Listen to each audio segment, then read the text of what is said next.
Bonjour, jeudi 15 mars 2018, bien sûr. C'est le 12e épisode de la série Je range mon bureau. Et on voit pas tout à l'écran, donc je la soulève, mais il y a une grosse pile, et en plus il n'y a pas totalement tout. Et puis surtout, j'aurai pas le temps. Alors je suis un peu stressé aujourd'hui, parce que ça fait un petit moment que j'ai pas fait cette vidéo, et lors du 10e et du 11e épisode, j'ai eu des problèmes techniques, qui fait que normalement mon appareil photo prend des films de 30 minutes, il n'y a aucun problème. Là je vois, il reste 29 minutes et 30, 29, 28 secondes, etc. Mais lors des deux dernières fois, il a scindé lors de la récupération sur l'ordinateur le fichier en deux, ce qui m'a obligé à faire du montage, ce qui est généralement très chronophage parce que j'utilise le logiciel Windows Movie Maker qui est très lent pour ça. Donc voilà, donc je suis un petit peu stressé par tout ça, et puis je suis aussi un peu stressé parce que j'ai beaucoup de livres. Il y en a un dont je veux parler quand même prioritairement, c'est Humour et enseignement. La chair est triste, un recueil d'articles, donc je l'annonce dès le début, je vais en parler, et j'expliquerai aussi pourquoi. Voilà, je ne veux pas totalement me rater sur tout ça. Alors il y a beaucoup de livres, il y en a trop, peut-être qu'il faudra que je fasse une deuxième vidéo, j'arrête pas de dire ça, puis je le fais jamais.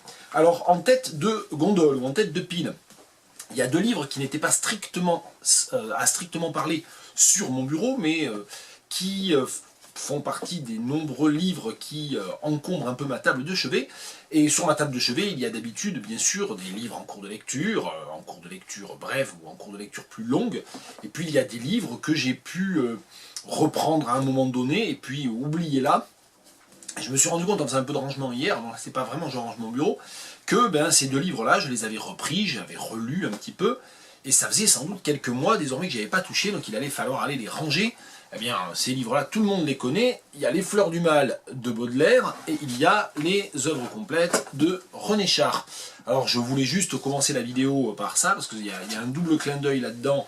Bon, d'abord parce que Baudelaire et Char sont des poètes qui comptent beaucoup pour moi, ou qui ont, dans le cas de René Char, beaucoup compté pour moi. René Char compte moins désormais, ou en tout cas je le lis nettement moins souvent, ou j'en suis revenu aussi un peu en partie seulement.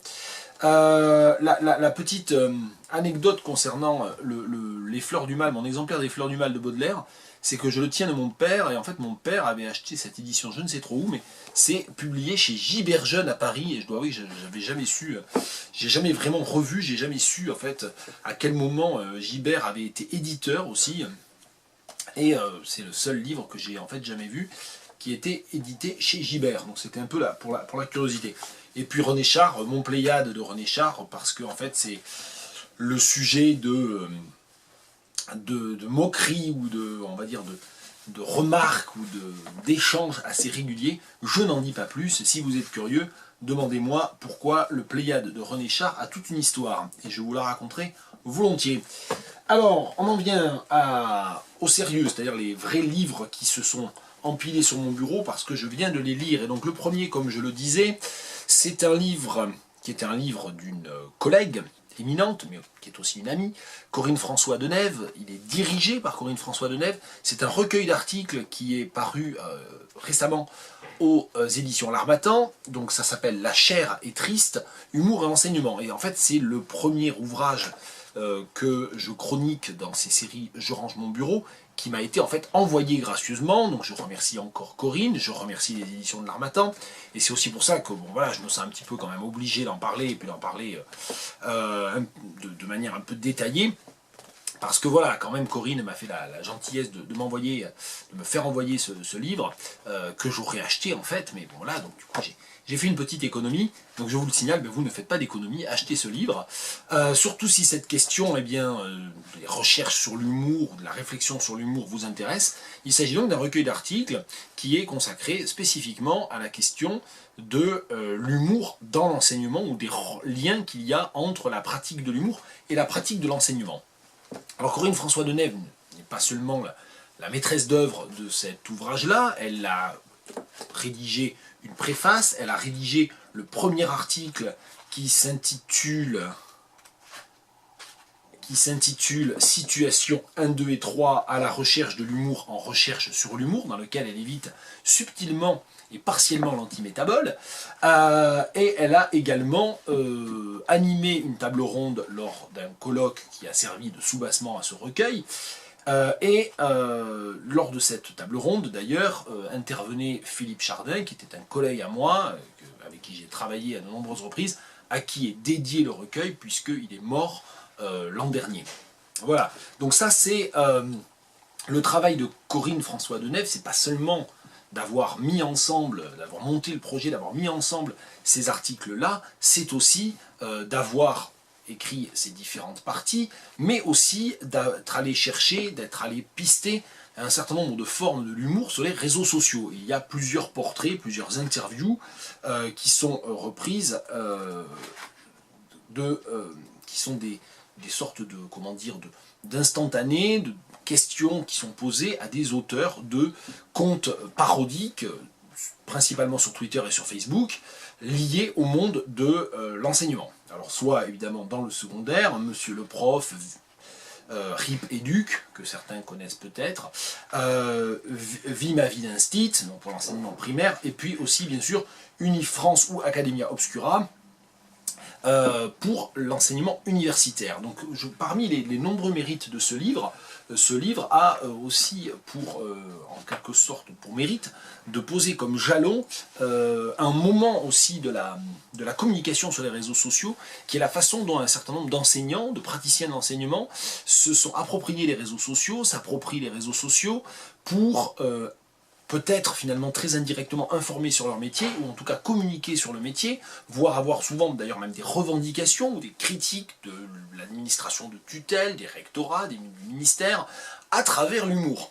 Et quiconque s'est déjà promené un petit peu sur des sites tels que RIP Éduc, ou suit et est abonné au fil de RIP Éduc, sait à quel point évidemment l'humour est aussi, est aussi une arme, et une arme souvent de construction massive. Donc voilà, donc ça fait partie des nombreux mérites de ce recueil. Alors si je le prends de manière un petit peu plus linéaire, je peux vraiment recommander la lecture de l'ensemble des articles, l'introduction, bien sûr, les prolégomènes à toute humoristique future, dans laquelle, pour ma part, j'ai retenu un certain nombre de choses, je vais dire lesquelles, des notes de bas de page qui sont très drôles, parce que Corinne François Denève est quelqu'un qui a énormément d'humour elle-même, et qui le pratique vraiment avec subtilité, enfin voilà, c'est très agréable, enfin, toutes les espèces de petites touches, de petites piques qu'elle met comme ça, les petites pointes qu'elle place notamment dans les notes de bas de page sont très savoureuses. Je retiendrai un certain nombre de questions, je retiendrai la question de l'agélastie du milieu éducatif, c'est-à-dire le fait que le milieu éducatif est un milieu sans humour, ou est un milieu dans lequel de plus en plus l'humour est vécu ou est perçu comme une forme d'agression vis-à-vis des élèves, et donc en fait il y a des recommandations de plus en plus massives de la part de l'institution qui consistent en fait à demander aux enseignants d'éviter l'humour, ou qui fait que les enseignants eux-mêmes se privent de pratiquer l'humour à l'intérieur des salles de classe, que ce soit avec les petits comme chez les plus grands, et bien entendu chez les jeunes adultes à l'université. Alors j'ai trouvé je m'étais jamais en fait vraiment posé cette question-là, parce qu'il se trouve qu'à titre personnel, de manière sans doute lourde et pas toujours très favorablement perçue par les étudiants, je ne peux pas m'empêcher de faire des blagues, de faire des vannes. En général, moi je ne vanne pas les étudiants, au sens où moi je n'ai pas un humour qui est un humour corrosif, ou de critique, ou de désignation, ou d'incrimination. C'est plutôt un humour un peu absurde en général quand je pratique l'humour en classe. Et donc je m'étais jamais trop posé cette question de l'autocensure. Est-ce qu'il y a des collègues qui finalement s'interdisent de faire de l'humour? Bon, je m'interdis certainement de faire un certain type d'humour, mais pas de l'humour en général. Donc il y avait cette question-là. Parmi les éléments moi, qui m'ont intrigué, qui ont fait que j'ai appris beaucoup de choses dans cette introduction, il y a la manière dont elle convoque la figure de, et il faut que je recherche mes notes qui sont évidemment pas bien prises du tout, parce que moi j'ai pas du tout de méthode, le professeur de mathématiques Henri Roorda, qui était l'auteur notamment d'un essai sur le rire et les rigueurs, mais aussi d'un essai sur le suicide, Mon suicide, paru après son propre suicide en 1926, et qui est de toute évidence, enfin, ces livres, enfin, voilà, le fait que Corinne François Denève parle à plusieurs reprises de ces textes-là m'a vraiment donné envie de les lire, donc j'en signale l'existence aussi. Moi je ne suis pas encore allé plus loin que ça, pas encore eu le temps de vraiment m'intéresser à Henri Roorda, mais elle est allée convoquer cette figure-là qui était totalement méconnue de moi, et c'est vraiment très intéressant. Alors dans le deuxième article, enfin le premier vrai article du livre, pas la préface, mais l'article sur la recherche, à la recherche de l'humour en recherche sur l'humour, je retiendrai la distinction faite par, je crois, un certain Zimmerman, si mes notes sont bien faites, je vais peut-être dire des bêtises. Non, je dis des bêtises, j'ai très mal pris mes notes. Enfin, la distinction que l'on peut faire entre l'humour condiment et l'humour aliment, c'est-à-dire l'humour qui est vraiment au centre de la pratique pédagogique, ça serait l'humour aliment, et puis l'humour qui est uniquement là pour apporter une petite touche, pour réveiller l'auditoire, y compris d'ailleurs dans les publications scientifiques, et qui serait l'humour condiment. L'humour un peu comme instance de légitimation aussi, qui est intéressante, il me semble. Donc, oui, alors il me semble effectivement que cette fameuse distinction vient des analyses de Laurent Zimmerman sur les deux catégories d'humour, l'humour aliment et l'humour condiment. Voilà, j'ai retrouvé. C'est tiré d'un article qui s'appelle De l'humour dans la théorie littéraire, qui est un article de 2003. Voilà. J'ai réussi à peu près à pas totalement fuck up mon histoire ici. Voilà, donc ça c'est... Alors ensuite, il y a plusieurs articles, je vais peut-être simplement me contenter aussi de redonner la table des matières des autres intervenants ou des autres contributeurs que Corinne François Denève.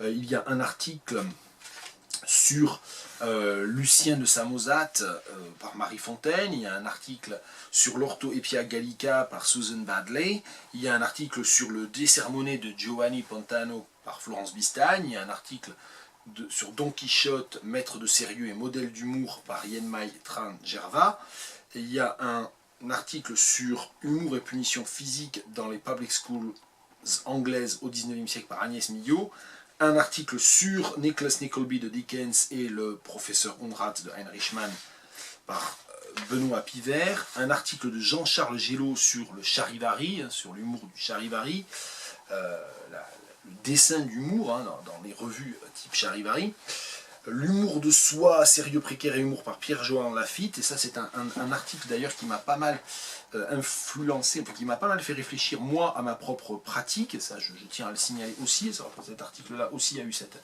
cet intérêt-là. Un article de Georges Chapoutier, un témoignage de Georges Chapoutier sur la genèse d'un enseignant humoriste, et le reste du volume est consacré à des travaux qui ne sont pas strictement universitaires, qui sont plutôt des interventions ou des dialogues, des interviews, des petits témoignages de praticiens de l'humour dans un contexte non universitaire.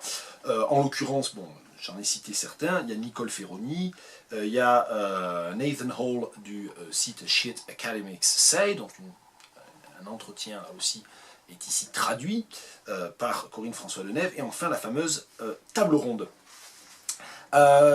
J'ai pas le temps de rentrer dans le détail des différents articles ou de ce que j'ai trouvé dans ces différents articles. Ce qui m'a paru intéressant, ce que j'ai retenu entre autres de l'article de Susan Badley par exemple sur la Orthoepia gallica, c'est que il s'agit d'un texte composite et que l'on trouve donc dès la période de la Renaissance cette tension permanente entre la distraction, entre l'amusement et l'enseignement, et donc la volonté d'enseigner en distrayant, d'enseigner en distraisant, comme disait Bobby Lapointe, et donc de rendre ce qui par ailleurs est un traité plus digeste, et donc ça c'est quelque chose d'assez étonnant. Dans le De Sermone de Pontano, tel que l'analyse, ou tel que le reprend Florence Bistagne, l'idée des catégories aussi d'humour, dont certaines sont tout à fait, comment dire, pas surprenantes, les ambiguas, les doubles sens, ou le calembour par exemple, mais certaines sont beaucoup plus frappantes, par exemple le fait d'utiliser une res non expectata, alors que l'humour naît, par exemple, ça m'a frappé, la res non expectata qui est le sujet inattendu, qui finalement quelque chose de très important, enfin, dans un contexte contemporain, savoir que notamment dans l'enseignement, souvent on réussit en fait à solliciter des étudiants, des apprenants, comme il faut dire désormais, par l'humour en disant quelque chose d'inattendu, en faisant de l'humour avec quelque chose d'inattendu. Et donc ça c'est Voilà, donc on le retrouve parmi les nombreuses catégories de Pontano dans son Décernoné. Concernant Don Quichotte et l'analyse qu'en livre Yenmai Trangerva, ce que je retiendrai peut-être pour le citer, parce que tout, j'ai quasiment pas cité d'extrait de ce livre, je vais citer la page 88 de l'analyse ici de Yenmai Trangerva. Le comique et l'humour sont deux notions bien distinctes. Les chutes successives du chevalier de la triste figure sont comiques, relevant d'un mécanisme proche de celui de la farce, et ce comique participe de la satire anti-chevaleresque. Mais l'humour, lui, suppose au cœur de la distance critique une forme d'attachement quasi sentimental pour ceux dont on rit. Écarté par le rire la folie d'un lecteur de roman en se donnant comme autorité de ce jugement discriminant un livre qui est aussi un roman, fût-il critique, relève quasiment de la schizophrénie. Faire rire du fou romanesque tout en sachant qu'il ressemble au lecteur autant qu'à l'auteur, voilà qui touche davantage à l'humour. C'est ce qui peut expliquer bien sûr tout le pouvoir évidemment du roman de Cervantes, et parfois peut-être même certaines approches de ce roman ou certaines résurgences culturelles de ce roman qui ont pu d'ailleurs être assimilées à des contresens, comme la lecture très particulière qu'en faisait Jacques Brel par exemple, pour qui Don Quichotte était un maître en idéal en fait. Donc voilà, et elle montre de manière vraiment judicieuse, pertinente, enfin convaincante, comment ça passe par l'humour. Enseigner par l'humour se distingue du fait d'enseigner par la satire. Nous commençons à percevoir que l'humour suppose une relation humaine fondée sur une distance feinte doublée d'une affinité masquée. Voilà, j'ai pas le temps de reprendre des détails de tous les articles, mais par exemple l'article de que je dise pas de bêtises, que je me trompe pas de prénom, quand même je vais essayer de faire ça bien, de Jean-Charles Gélaud, voilà, sur les formes d'humour populaire, c'est-à-dire des formes d'humour qui n'ont pas de prétention littéraire à vaste diffusion, ce qui est une différence avec un certain nombre des autres articles, bien sûr, parce que quand on analyse Cervantes, on ne va pas l'analyser nécessairement de la même manière, on n'analyse pas le même type de phénomène culturel que des dessins d'humour ou des caricatures de presse du 19e siècle. Ce qui, moi, me paraît intéressant, c'est le lien qu'on peut établir à l'intérieur du recueil, La chair est triste, entre l'article de Jean-Charles Gélaud sur les caricatures du Charivari au XIXe siècle, la manière dont on peut le relier en fait aux nombreux témoignages qui se trouvent à la fin du volume des auteurs de Vie ma vie d'instit ou de Rip et Duc, etc., qui participent d'une même forme d'humour, d'abord à vaste diffusion immédiate, mais surtout justement perçue ou conçue comme temporaire, provisoire, inscrite dans des événements et dans des relations, dans des références à des personnes tellement contemporaines que ça se démode finalement très vite. Et donc comment fonctionne l'humour quand on est dans un registre qui est à la fois comme ça très populaire et sans prétention en quelque sorte à l'intemporalité finalement. Et donc là il m'a semblé voir une parenté à l'intérieur du recueil entre ces moments-là. Voilà, je terminerai en citant en fait l'article de Georges Chapoutier, qui était un neurobiologiste, qui est neurobiologiste et qui a enseigné en philosophie de la biologie et en neurobiologie, et qui revient sur son expérience d'enseignant essayant de pratiquer l'humour. Et j'aimerais citer simplement le lien qu'il fait aussi avec les questions de primatologie, en fait. Et je vais finir là-dessus dans ma recension qui va occuper largement les 2/3 de ce Je range mon bureau 12. Ça veut dire qu'on va faire un Je range mon bureau 13 presque dans la foulée, parce que je n'aurais pas du tout rangé mon bureau à l'arrivée. Je cite donc page 146. Revenons aux primates. Chez ceux-ci, animaux à dominante visuelle, Van Hoff a analysé les mimiques faciales. Il a montré, liées à des émissions sonores caractéristiques, l'existence de mimiques proches du rire chez tous les primates et même chez leurs ancêtres insectivores. Le rire est très ancien dans la lignée des singes et les mimiques du rire visent à témoigner pour les congénères de l'état heureux ou plaisant du sujet. Le sourire, quant à lui, dérive d'autres types de mimiques qui, chez la plupart des primates, signifient la peur ou la soumission. Le sourire ne change de nature et ne devient un signe de caractère plaisant que très tard dans l'évolution de la lignée des primates, particulièrement chez l'homme. L'être humain a une autre particularité biologique essentielle, le fait d'être un être juvénile. Ce maintien de traits juvéniles chez un être adulte s'appelle en biologie la néoténie. Depuis sa description d'origine par le biologiste Louis Bolk, le caractère néoténique de l'être humain a été abondamment analysé par des éthologistes comme Desmond Morris dans son célèbre livre Le singe nu, ou des philosophes comme Frank Terland. Le caractère juvénile se manifeste non seulement dans les traits physiques de l'homme, grosse tête, grands yeux, très faible pilosité, allure générale de fœtus de singe, mais aussi dans ses aptitudes cérébrales et intellectuelles. Le cerveau humain juvénile peut s'adapter à tout.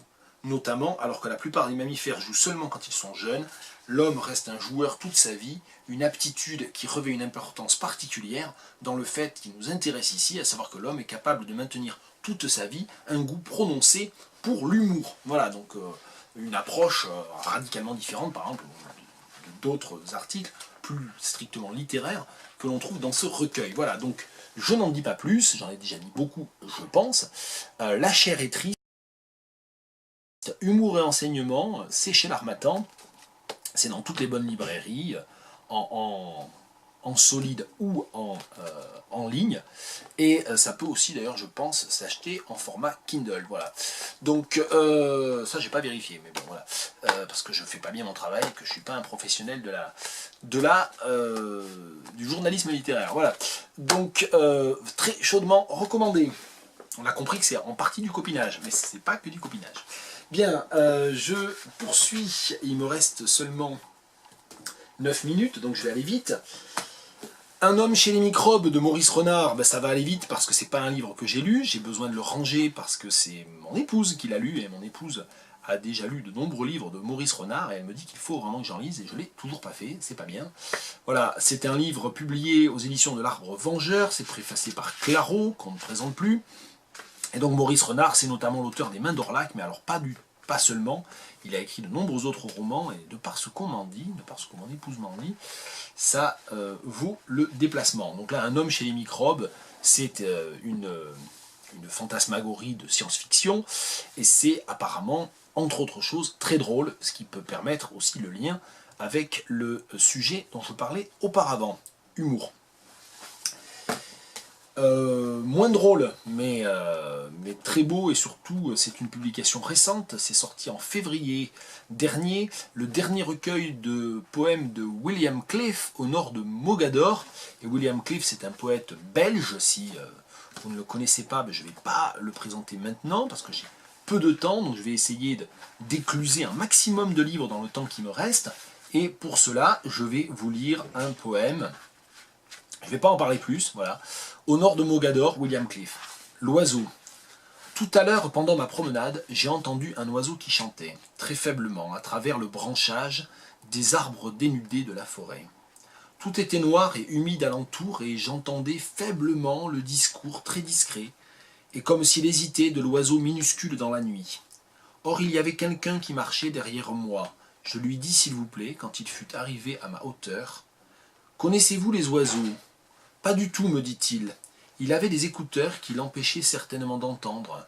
Il était beau, et ses grands regards noirs montraient l'angoisse ouverte de son âge. Et marchant plus lentement, j'écoutais le cri faible et hésitant de l'oiseau qui, dans la nuit froide, exprimait l'angoisse de notre être égaré qui marche, marche. Voilà, au nord de Mogador, page 91. Jérôme Lafargue, un souffle sauvage. Ça, c'est un texte que j'ai découvert un peu par hasard, qui là encore vient de paraître. Et Jérôme Lafargue, il est originaire comme moi des Landes, et je pense d'ailleurs qu'il y vit encore, contrairement à moi.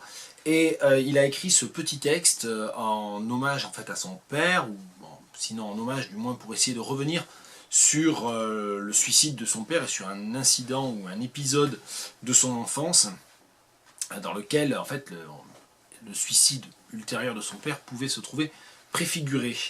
Et c'est un petit livre bien écrit, très émouvant. Je vais en lire un extrait. La station balnéaire n'était guère qu'un village couvrant une vaste étendue plane coincée entre le tumulte de l'océan et les courbes de la forêt, les quartiers s'éparpillant au gré de larges rues, la plupart cabossées. Les racines de grands arbres soulevaient les plaques de béton et de cailloux concassés, posés en guise de route par l'occupant allemand, comme si l'histoire ne devait jamais finir d'embarrasser le quotidien. On trouvait de tout, des maisonnettes d'artisans collées les unes aux autres, comme de grandes bâtisses cachées par des bosquets d'arbustes exotiques, résidences secondaires de riches étrangers. Au milieu, des maisons de taille normale sur des terrains modestes. De l'automne jusqu'au printemps, on pouvait se demander si quiconque habitait dans ces zones d'un calme absolu, que l'on pouvait traverser à vélo sans croiser d'êtres vivants autres que des chats ou des chiens errants, des corbeaux et des écureuils. On ne dégageait que rarement le sable qui s'accumulait dans la rue principale battue par le vent, dont les commerces fermés ne s'ouvraient qu'à la saison, à l'exception du boulanger et du buraliste. Mais l'été venu, cela devenait une autre chanson. La population de 2 pauvres milliers d'habitants se multipliait par 50. Et surtout à la tombée du jour, aux touristes se mêlait une faune que l'on ne voyait apparaître qu'à cet instant précis. Pour être franc, rien n'a beaucoup changé, même si aujourd'hui des maisons puis des quartiers ont pris possession de l'espace aux abords de l'Atlantique, se collant au plus près des dunes. Lors des tempêtes d'hiver, le sable charrié par le vent s'accumule dans les jardinets, s'instille sous les portes, grimpe le plus haut qu'il peut, grippant les volets roulants ou les portes de garage. Cela ne décourage pas les promoteurs toujours en quête de parcelles. Mais à peine s'éloigne-t-on des terrains aménagés que l'on retrouve l'enchaînement, océan, plages, dunes, laites et fourrés de lisières, où cohabitent brandes, ronces, cistes à feuilles de sauge, chênes lièges, genêts, avant que la forêt de protection ne reprenne ses droits. Voilà, ça m'a parlé aussi parce que je visualise très bien aussi le type de milieu dont il est question. Un souffle sauvage aux éditions du Sonneur, je ne l'ai pas dit. Le tout dernier, tout nouveau livre de Jean-Luc Raharimanan, Revenir, que je viens de finir en fait hier soir, que j'ai terminé hier soir, publié aux éditions Rivage. Et ce livre est extrêmement bouleversant, une fois de plus. Enfin, là encore, je ne présente pas Raharimanan parce que j'en ai déjà parlé à plusieurs reprises. J'avais consacré une assez longue vidéo de traduction il y a quelques temps déjà, dans laquelle je reprenais ou je représentais un peu toute son œuvre, comment elle comptait pour moi, comment elle résonnait pour moi. Et dans Revenir, en fait, ce qui ne s'appelle pas roman, Revenir est un livre organisé en cahiers. Il y a 14 cahiers suivis de 2 parties supplémentaires, 3 parties même supplémentaires. Dans Revenir, eh bien, Raharimanan, entre autres, revient, c'est le cas de le dire, pour une nouvelle, une énième, peut-être une dernière fois, sur un des traumatismes qui a été l'enlèvement de son père et la manière dont son père a été torturé, enlevé par les policiers à la solde de la dictature malgache, et comment la figure politique éminente de son père a traversé aussi sa vie à lui, son enfance à lui, et a pu aussi expliquer son exil à lui. Et donc il revient sur cet épisode, alors sachant qu'il a consacré déjà plusieurs textes, en partie, voire totalement, à son père, notamment L'arbre anthropophage. D'en Revenir, il s'agit, alors c'est pas autobiographique, c'est pas directement ou évidemment autobiographique, puisque c'est à la 3e personne, que le personnage s'appelle Ira. Cela dit, ce personnage qui s'appelle Ira, on y reconnaît quand même de très nombreux traits biographiques de Jean-Luc Raharimanan lui-même, mais on est quand même dans une sorte d'autofiction ou de travail mémoriel sur la dualité, sur l'impossibilité de la certitude, bon, toutes ces questions qui sont au centre bien sûr des projets autobiographiques. Bon, le livre est très riche, très dense et très beau. J'ai pas vraiment le temps de lui rendre entièrement justice ici, je veux juste faire entendre un petit peu un passage parmi tant d'autres. Je ne suis pas sûr que ce soit celui-là le plus pertinent d'ailleurs. Bon, j'ai corné de très nombreuses pages parce que bon, il y a vraiment des... Bon, c'est l'écriture de Jean-Luc Raharimanan est toujours aussi belle et très très tenue en plus. Hein. On est plus que jamais dans une sorte de synthèse du drame choral, du poème, du récit, avec des éléments bien sûr analeptiques, avec le retour vers l'enfance, le retour vers le pays natal qui est retour vers l'enfance, qui se nourrit d'énormément de références intertextuelles, mais qui ne sont jamais vraiment évidemment dites. Hein. Il y a bien sûr il y a du Césaire, il y a du Naipaul, il y a énormément de travail autour de cette matière-là, mais ça n'est jamais explicitement dit. Et Ouais, je vais plutôt lire ce passage-là en fait. C'est à cette époque, et c'est tiré du cahier numéro 13 qui s'appelle Partir. C'est à cette époque qu'il se mit à arpenter seul les collines, se louvant dans ses sensations. Ses pas d'enfant l'emmenaient vers les sommets, le souffle court, la poitrine en feu, les rafales de vent l'effeuillaient comme un vieil arbre. Il reverdissait. Il se grisait. La solitude y était immense et il s'y baignait sans retenue. Il s'y retrouvait. Il n'était pas de ce monde qui s'installait. Il n'était pas de ces révolutions qu'on clamait sans discontinuer. Il n'était pas de ce monde où ne vivaient que les yeux qui contemplaient sans comprendre, les yeux qui ne lui renvoyaient que des reflets diaphanes ou trop brillants. Il se disait qu'il n'était pas du monde de ses parents, il n'était pas du monde de ses frères, ni de ses amis, ni de toute autre personne.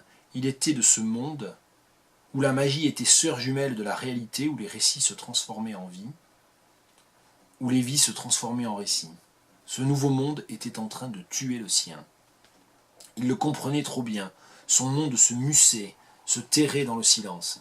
Cette solitude était immense et il ne vivait plus que d'elle.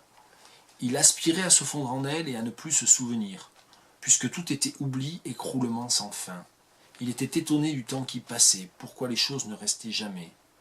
Il lui semblait qu'il était fait d'un seul bloc et qu'il n'avait pas à changer. Mais pourquoi, autour, tout se transformait-il? Ira voyait bien que même son corps évoluait, mais il avait une conscience aiguë de sa présence au monde. Il était. Il comprenait ce verbe, être. Verbe qui n'existait pourtant pas dans sa langue maternelle. C'était un paradoxe pour lui, de se reconnaître dans le verbe d'une langue étrangère qu'il n'osait pas mettre en bouche encore. Il était et s'enrichissait chaque jour en contemplant le monde autour de lui. Il se comparait souvent au noyau de la mangue. S'il était le noyau, alors la vie, le temps, le monde était la chair qui mûrissait autour de lui. Il se disait que mourir, c'était se débarrasser de la pulpe du fruit, c'était se replanter ailleurs et redevenir un arbre. Les êtres vivants ne sont que des fruits, les morts deviennent des arbres et des racines. Un extrait parmi tant d'autres que j'aurais pu choisir, du cahier numéro 13, page 261-262, Revenir de Rahari Manan aux éditions Rivage. Ça, il faut absolument lire ça. C'est fondamental. Voilà, fin de la vidéo que je vais être obligé de monter, donc je ne sais pas quand je vais la publier. À la prochaine. Il en reste, j'ai pas tout rangé. Je ne vais pas tout pouvoir ranger.